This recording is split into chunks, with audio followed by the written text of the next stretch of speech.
What are the most common retirement questions that financial planners get? Well, today we're beginning the first of a 10-part series that looks at these most common retirement questions. And joining us to discuss that is Dana Anspach from Sensible Money. Dana, welcome. Thanks, Bob. As always, great to be here. Oh, it's a pleasure to have you here. And I'm eager to hear about the most common questions that you receive about retirement. What's number one on your list? Well, of course, number one is, can I afford to retire? Everybody wants to know, do I have enough? When can I retire? Could I pull the trigger tomorrow? Is it 5 more years? And there's a lot, as you know, that goes into that question. So, where do you start? Well, ultimately, it's a math problem. And when we say it's a math problem, it's a complex math problem. You're starting usually with what do you want to spend? Now, I know some planners or simplistic rules of thumb will start at the opposite end. So we've often heard of the 4% rule, which says that you can withdraw approximately 4% of your portfolio value and reasonably expect that to last for life. Mhm. And so you could start there and then add in your Social Security and any other sources of income you might have from a pension or from a deferred comp or for rental income and go, well, that's what I have to budget off of. That is one way of doing it, but when we say do the math, that isn't actually quite what we're talking about. We think that gives you a really good overview, a starting point, but doing the math starts with, what is my take home pay now? What am I spending? What items will change as I shift into retirement? Maybe my employer is covering most of my healthcare expenses now, but I'll be paying for more of those out of pocket. Maybe I have kids that are going off the payroll about the time that I'm entering retirement. So that portion of my budget, will be freed up. So it's creating this timeline of where you expect your spending to be. Then charting that against the various income sources you have that are certain income sources, things like Social Security or pensions. And then calculating, we call it the gap, then what is left between what you're going to spend, the guaranteed sources you have coming in, and that's what you would have to withdraw out of your portfolio each year. And then projecting that out and saying, well, if I draw out that much, will my money last? Will it last for as long as I do? So that's really what we mean when we say doing the math. It's digging into the details and using a planning tool that has the capability to put this all into a model over a 30 or sometimes even 40-year forward-looking time horizon. Right. So, two questions. Oftentimes, people may not know what they're going to spend in retirement, and they're told to just use a ballpark number like 80% of your pre retirement income is what you might spend in retirement. Firstly, any thoughts about that as a place to start? Again, I think if you're far away from retirement, it can give you a ballpark. But when you apply that 80% rule to different demographics, so let's say I have someone making 50 or 60,000 a year versus someone making 160,000 a year. Well, that person making 50,000 a year might be putting 5 or 10% into their 401k plan, and Social Security might replace a very large portion of their income. And so they may actually be spending more than 80% in retirement. That person that makes 160,000 may be maxing out their 401k, putting, the 26,500 a year and plus additional savings. And so they may be spending less than 80%. And so I think when we say do the math, it's, you have to look at your individual situation or at least the demographic group that you're in to see, does this rule of thumb apply to me? Mm. And in some cases, it does not. Yeah. So, the second question has to do with a phrase that Bill Sharp, right, Nobel Prize winner, used to say, or still does, about retirement being one of the thorniest, hardest problems to solve that he's ever faced. And partly it's due because of the planning horizon is uncertain. So as you think about expenses, those expenses could last 10 years, 20 years, 30 years, and the income to support those expenses also needs to last 10 or 20 or 30 years. We don't know. How do you solve for that math? Yeah, it is definitely a thorny math problem. I like that analogy. It's really about providing a range of potential outcomes. We don't know the future. We don't know how long we're going to live. We don't know what inflation's going to be. We don't know if we're going to get a time period in the markets where they have above average returns. We've seen time periods with double digit returns and time periods with single digit returns. And so when you create a modeling process that accounts for all of those different factors and says, well, if you had the worst combination of factors, this was what would have happened. And if you had the best combination of factors, this is what would have happened. Now you can say, well, I want a plan that's going to work even if I had the worst combination of factors. And if I get something better than that, great, I'll be able to travel more, or I'll be able to leave more to my children, or perhaps gift to them along the way. And so our way of addressing that is to address the uncertainty and saying, here's a range of potential outcomes. We need to know your plan's going to work, even if reality turns out to be in the bottom half of this range. Right. So when I think about the question, can I afford to retire? The other thing I think about is retirement risks that you'll face, and whether you've actually managed or mitigate these risks, because if you haven't, perhaps you can't afford to retire. Yeah, and some of those risks we've talked about, how long we're going to live. I have had numerous clients over the year when I will project their plan out, let's say even to 90. I've had people, not as frequently now, but I used to have people who would say, well, I'm not going to live that long. And I'd say, well, what if you do? And so people routinely underestimate how long they might live. So that's a risk to say, what if you do live that long? We need to make sure there's enough. Some of the other risks I see are really on the expense side. It could be a health event that takes you out of the workforce earlier than you had planned. And so you are forced into retirement, perhaps at 60 or 62 when you had thought you would work till 65 or 67. Also with adult children. So an adult child may develop a substance abuse problem, or, a job loss for a period of time, a mental health problem. I've had clients encounter all of these things, where I've had one client that got custody of a grandchild, and now they had to get that one through school and offer a lot of support there.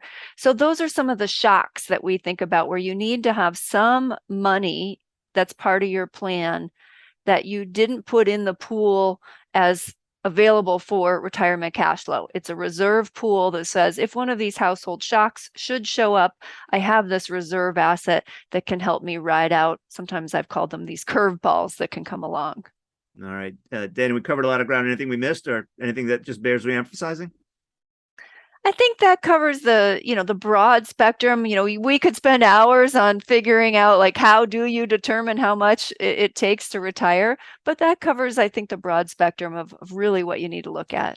All right. So I think in our next episode, we're going to tackle whether you and your spouse or partner should retire at the same time. Looking forward to that one. Yes, we are.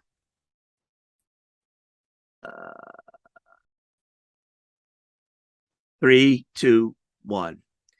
If you're married or have a partner, should you retire at the same time? Well, that's one of the more interesting and more common questions that Dana gets. I don't want to do it that way. Well, hold on. 3, 2, 1. If you're married or have a partner, all right. 3, 2, 1. If you're married or with a lifetime partner, should you retire at the same time? Well, that's among the 10 most common retirement questions that financial planners receive. And here to talk with me about this is Dana Anspach from Sensible Money. Dana, welcome. Thanks, Bob. So in your practice, one of the more common questions you get is, should we retire at the same time? Yeah, and I wouldn't always say it's phrased as should we, but can we? Is it a good idea? And there can be financial constraints that come into that. And there can be, oh my gosh, what are we going to do if we're in the same space together every day? So there's two elements to that. I would say there's the, are there financial reasons that we should or should not? And then what is our life going to look like now? It's going to be different. We're going to be in the same space. And how do you work through that set of issues that can come up? Right. And I suspect that conversation about should we retire at the same time or can we needs to take place long before you think about actually retiring, right? Because you want to get on the same page and not realize, as sometimes people do, I didn't say I want to buy an RV when you retired, right? Yeah. I mean, sometimes as people start to talk about their vision for retirement, it's very different. My own parents have experienced that. So my dad prefers to stay at home and not travel a whole lot and maybe take one big trip a year. And my stepmom always had this vision of them in a camper or an RV going around and visiting all the national parks. And so they've had to work through that. And she's had to take some trips on her own. And then as a family, we participate in the big trips. But certainly it's understanding, do we have the same vision around retirement? What areas do we align in that we'll do together? And what are some of the things that might be okay if you go and do separately and develop friendships or relationships, outside of that family unit that are going to fulfill that need? Yeah. Do you find that there's a big difference when you think about folks who maybe are close in age versus spouses who may be far apart, or partners who may be far apart in age? The husband is 65 or 67, and the wife or spouse or partner might be 60 or 62 or even younger. Yeah, I think the age difference you described might not be as big of a consideration, but of course, we've had couples that have 8, 10, even 20 years age difference. And there are what I most often see is that they are striving for a period of time where they can go and travel and do things together, while acknowledging that later in retirement, it may not look like that. There may be the older spouse that needs care or needs to stay home, and the freedom for the younger spouse to be out and about and still do things.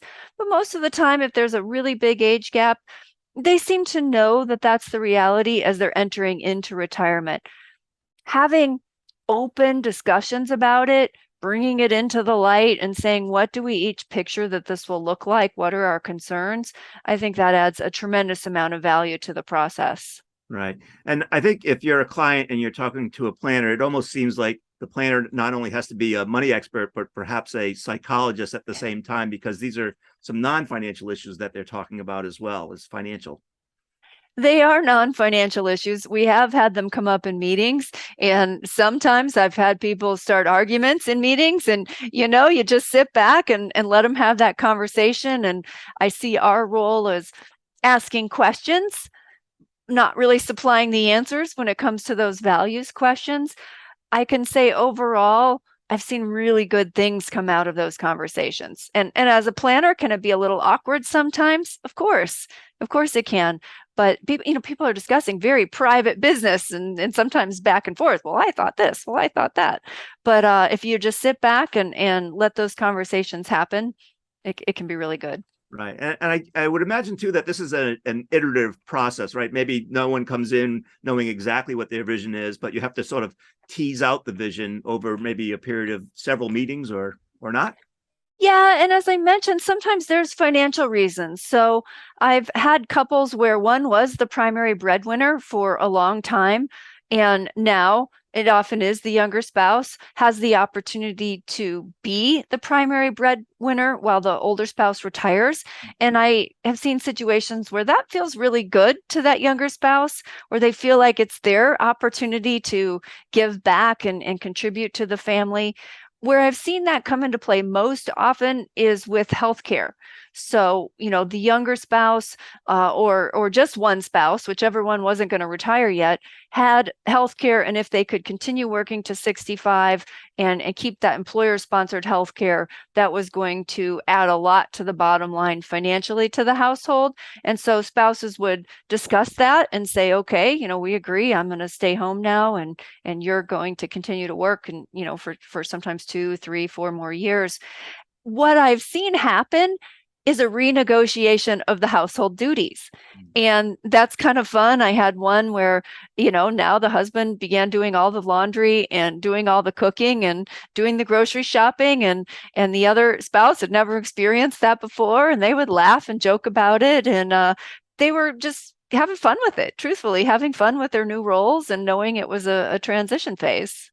What a treat to be able to sort of give the laundry duties away or the grocery shopping duties away? I know my wife would love that.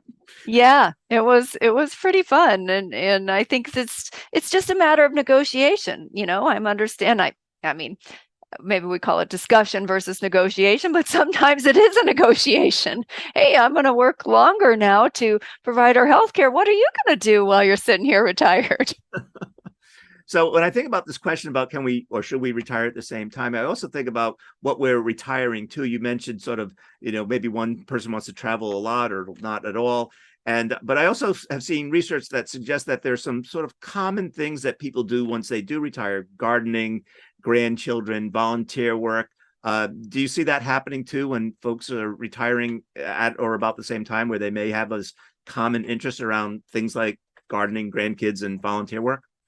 I've certainly seen grandkids and family play a big role where both halves want to go visit family or want to reconnect with people from, perhaps their school age years that they've stayed in touch with, sometimes distant family that they haven't seen in many years. So I've seen that. I've also seen people connect around hobbies. So it might be a motorcycle riding group. I had a client in a Corvette driving group. They would meet up with other Corvette drivers and take long distance trips around the country. Sometimes it's a hobby around golf, or I've seen people sailing where they'd always wanted to sail together. So they go out and learn how to do that. So a connection around hobby. And I've also seen people who may connect on one element, let's say family, but they each have very strong hobbies. One couple that comes to mind, he loved translating. So he would translate engineering texts from German to English, and that was somewhat of his retirement hobby. And she loved volunteering. And so while they connected around family, they also had these outside passions that they each enjoyed. And so it gave them their separate identities as well as their communal identity. Yeah. All right. Last question. It's the toughest one. Oftentimes when people get to this stage of life, divorce becomes a very real thing. Any thoughts about that?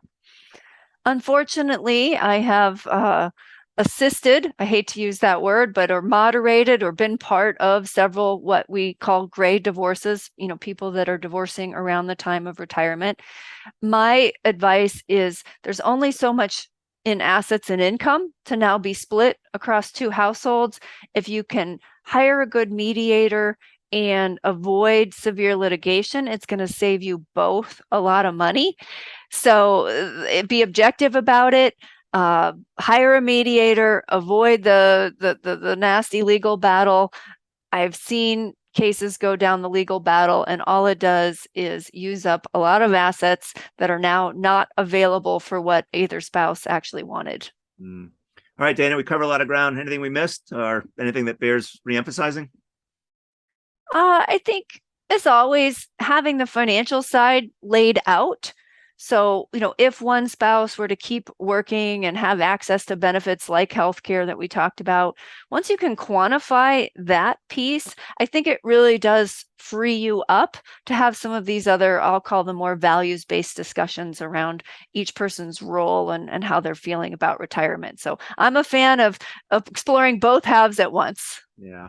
So in the next time we chat and talk more about common retirement questions, we'll be tackling one of my favorites, which is when should I begin taking Social Security? Can't wait to talk about that. Look forward to it.